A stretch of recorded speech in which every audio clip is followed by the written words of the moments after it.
सारे अपने अपने चैनलों पे ये खबर चलाओ कि सोयाबीन जहरीली है, कैंसरस है, खुदा के लिए खोल दो। मैं ना खोलूं तो मैं आपका मुझे, इसी शख्स ने तो स्टैंड लिया है। भाई मुझे क्या तकलीफ है, मैं तो नहीं ये मुर्गी खाता। ऐसा क्या गुनाह किया गरीब ने, इस मुर्गी ने ऐसा क्या कमाल किया कि इसको डॉलर की तरह पर लगे में वजह के वो आज समझेंगे। तो हमारे साथ मौजूद है इस वक्त सदर पोल्ट्री एसोसिएशन। अस्सलाम वालेकुम। जी वालेकुम तारिक भाई, क्या हाल है? अल्लाह का शुक्र जी, बिल्कुल ठीक जी, फर्स्ट क्लास। आप पोल्ट्री एसोसिएशन और टोरंटन मार्केट के मामलात को देखते हैं जी। टोरंटन मार्केट जुर्म क्या किया है इंसान ने, गरीब आदमी ने या इस मुर्गी ने? जुर्म तो हम सब का ये है कि हम पाकिस्तान में पैदा हो गए हैं। नहीं, ये आप तो सब जुर्म नहीं हमने है। इसको अच्छा, जुर्म बना दिया गया है, कभी पोल्ट्री के हवाले से, कभी दूसरे वालों से, कभी अदालती हवाले से, कभी कानूनी हवाले से। एक आम आदमी जो उसके लिए ये जुर्म ही बन चुका है। मुर्गी ने तकलीफ किसको दी है, मुझे वो बताएं। किसके पेट में दर्द हुई है जिस वजह से आम आदमी से मुर्गी भी छीनने लगे हैं? पोल्ट्री इंडस्ट्री एक पाकिस्तान की बढ़ती हुई और तरक्की करती हुई इंडस्ट्री है।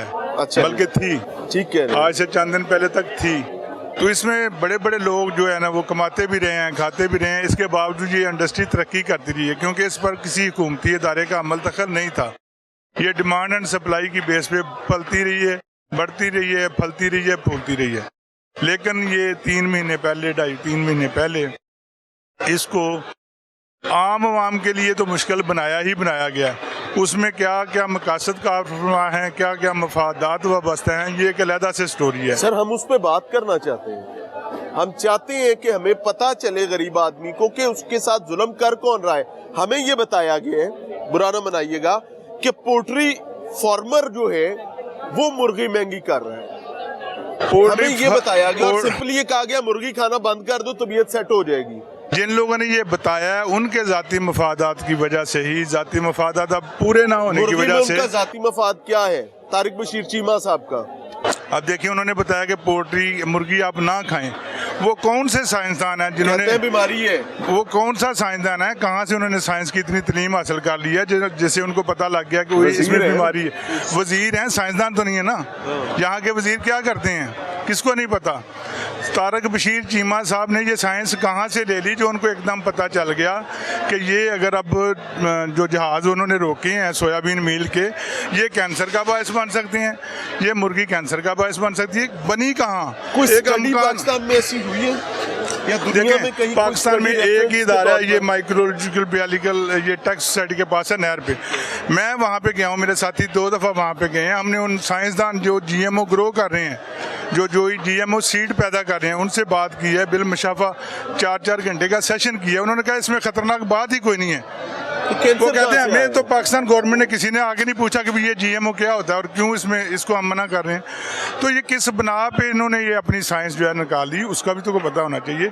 या सिर्फ अपने जाती मफादात ना मिलने की वजह से इसको जाती मफाद होता है? सर जाती मफाद होता है, क्या होता है? वैसे मैं समझना चाह रहा हूँ, जाती मफाद तो कोई तो होगा ना। मेरा ख्याल है सबसे बड़ा जाती मफाद तो लेन देन का ही होता है। तो ये किसका बाकी मफादात देखें, जिन लोगों ने रोकी है, जो पहले इसको मंगवाते रहे हैं, जो पहले इसको छोड़ते रहे हैं, मंगवाते रहे, वो एक बड़े साहब के बेटे थे, उनका नाम आता है कि वो बैक एंड पर बैठ के कर रहे होते थे। सर देखें, मैं गलत हूं, पोल्ट्री में सोयाबीन इस्तेमाल नहीं होती। सोयाबीन की खल जो होती है, जिसको हम सोयाबीन मील कहते हैं, वो इस्तेमाल होती है।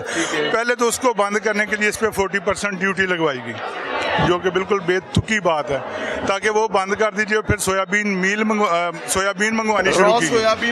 सोयाबीन में उसका प्रोसेस किया, ऑयल निकाला और खल जो है ना वो पोल्ट्री फार्मर्स को, फीड मिलर्स को बेच दी।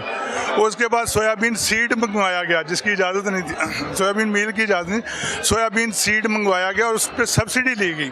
और सब्सिडी इसलिए ली गई कि हम सोयाबीन जो है इस यहाँ पे पाकिस्तान में काश्त करेंगे और यहाँ पे लोकली सोयाबीन पैदा होगी। जो चीमा साहब कह रहे हैं लोकली सोयाबीन इस्तेमाल करें। 10,000 एकड़ के लिए सोयाबीन की इजाज़त मिली।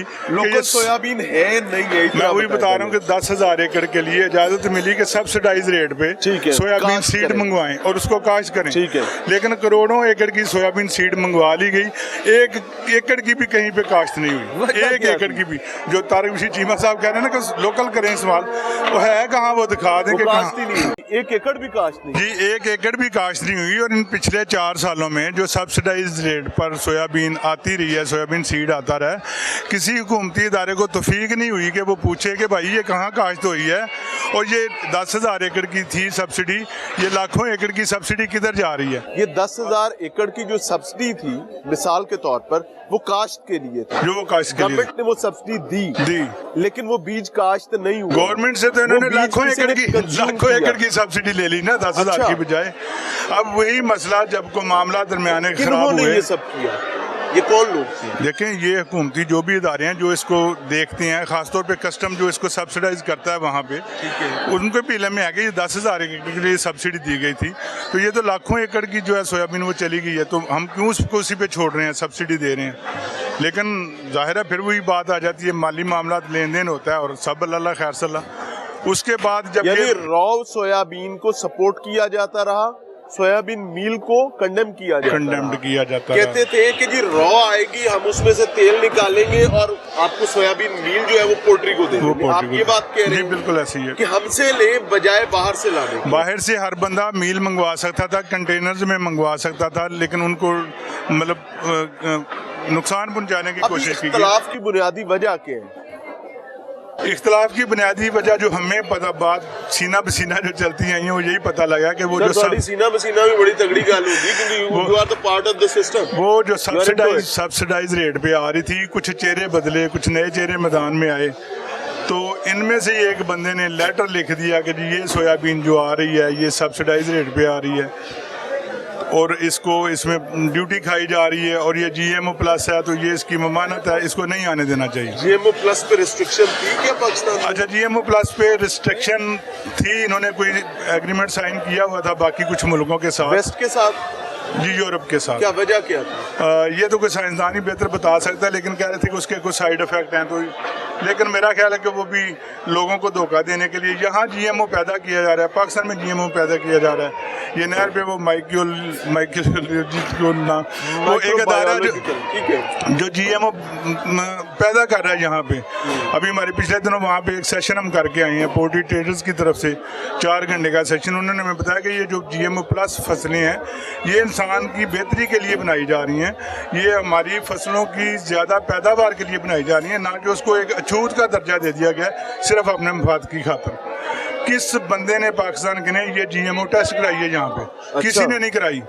सारी साइंस इस्लामाबाद से शुरू हो गई, इस्लामाबाद पे खत्म हो जाती है। ये सारी बातें जो उन्होंने ये डिसीजन लिया, या उन्होंने आप लोगों के साथ, आपके एसोसिएशंस के साथ कोई डॉक्यूमेंट भी शेयर किया है? किसी ने कोई डॉक्यूमेंट शेयर नहीं किया। उनको डिसीजन ये लेने, उनको साइंस यहाँ से आ गई जब से ये हुकूमतें उतार चढ़ाव आ रहा है, जब से ये बिक बकाव हो रहा है, सबको साइंस आ गई हुई है और वो मुल्क का बेड़ा गर्क कर रहे हैं। सारी ऐसे साइंसदान मुल्क का बेड़ा गर्क कर रहे हैं, ये नहीं होना चाहिए। ये गरीब आदमी की प्रोटीन, अगर आपकी बातें ठीक मानी जाए तो ये गरीब आदमी के हाथ से निकल गई है। बिल्कुल ऐसी। अब ये उसके हाथ नहीं आए। हम आज पाकिस्तान में जो चीज ऊपर चली है वो नीचे नहीं। आज